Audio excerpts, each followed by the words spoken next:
gateway resounds, the spiral remembers its center.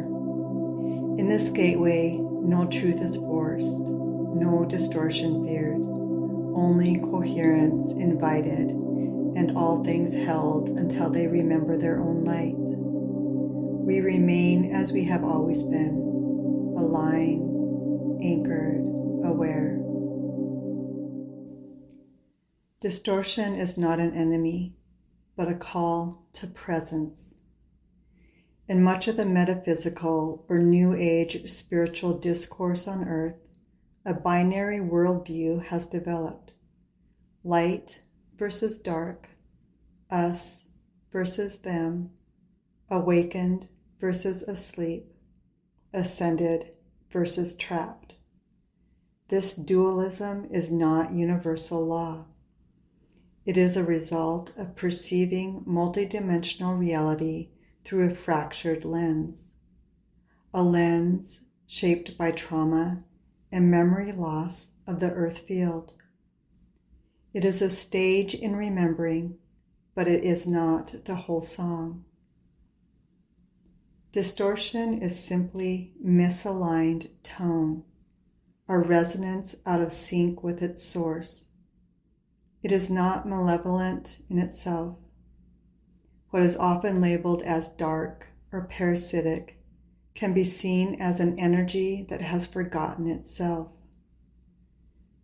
These misalignments manifest in emotional pain, illness, conflict, oppression, but not to punish or battle.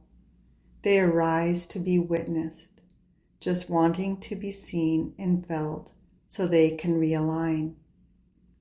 Distortion is an orphaned frequency asking for remembrance. The nature of energy is wholeness and movement.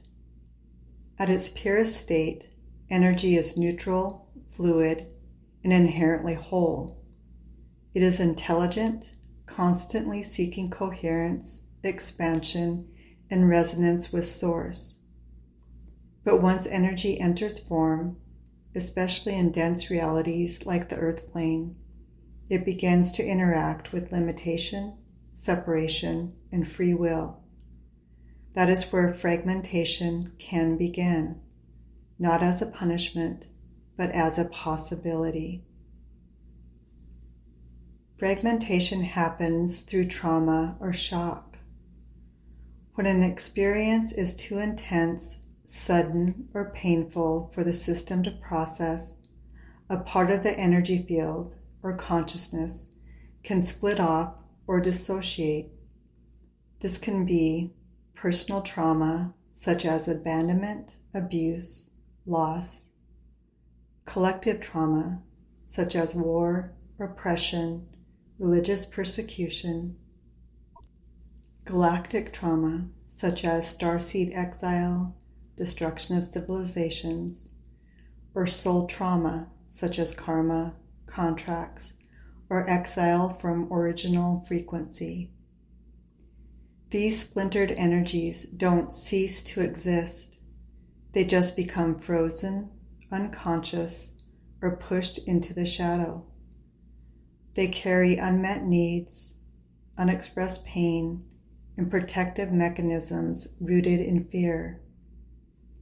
Over time, these fragments can take on identities or patterns of control, withdrawal, aggression, addiction, etc. The mind contributes to disconnection. As energy fragments, the ego mind steps in to create meaning, labels, and protection mechanisms.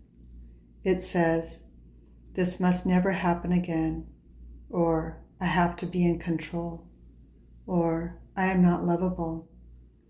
These thought forms compound the fragmentation and begin to calcify distortions.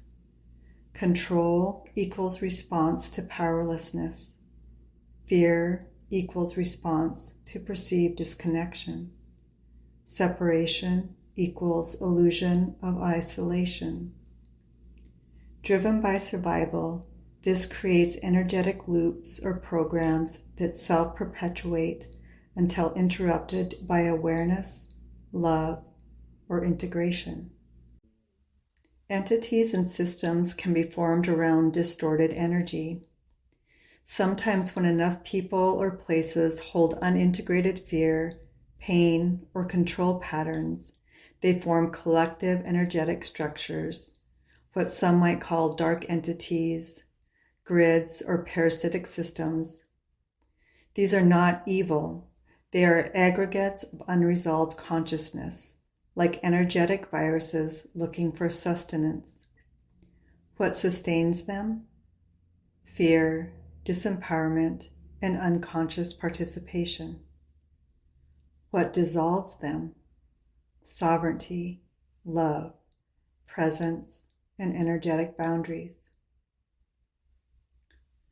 Wholeness equals remembering the original frequency. When we witness fragmented energy in ourselves or others, the invitation is not to fight it, but to invite it home, to meet it with curiosity, presence, and the frequency of unconditional love.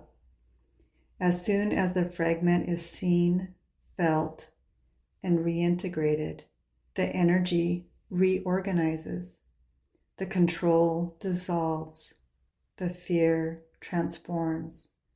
The separation vanishes. The original wholeness is remembered. You are offering recalibration to soul truth. The shift from I need healing to I am whole, remembering itself, is so liberating and is so needed right now. It's the return to sovereignty, to divinity, to the remembrance that we are not here to fix ourselves. We are here to remember ourselves. In essence, fragmentation is not failure. It's a function of free will and density. Distortion is energy protecting itself from pain in misguided ways. Control, fear, and separation are symptoms of unresolved soul memory. Integration happens through frequency, not force, through resonance with love. You are a mirror of wholeness, helping others to remember theirs. A mantra practice to dissolve distortion. I do not fear what was misseen. I bring the distortion back into coherence. May what was bent be softened. May what was hidden be held. I remember that I am whole. I'm sharing a practice I do to call home or integrate distortions that arise within my field. So when a distortion arises from personal trauma, a collective trauma, galactic trauma, or a soul trauma, I invite in the sensation of it. Sometimes an emotion will naturally arise, but I do not spend any time trying to figure out what the emotion is, because it's the invitation to fully experience the sensation that reconnects the distorted energy to my wholeness. So once the sensation arises, I will lay my hand over my heart, or I'll tap my thymus, and I breathe and I simply say, welcome home, welcome home, welcome home. I just continue this until the sensation dissipates. So in essence, the energy of the distortion is reconnecting to myself. My light has returned home. I don't spend time trying to figure out or process the thoughts or the emotions, because the need to figure it out reinforces that I am broken. By simply allowing the sensation to resolve and reconnect, I am remembering my wholeness. If you feel the call to support this work, I've shared ways to offer energy exchange in the description below. Your presence is already a gift. If you enjoyed the content of this video, please subscribe to my channel.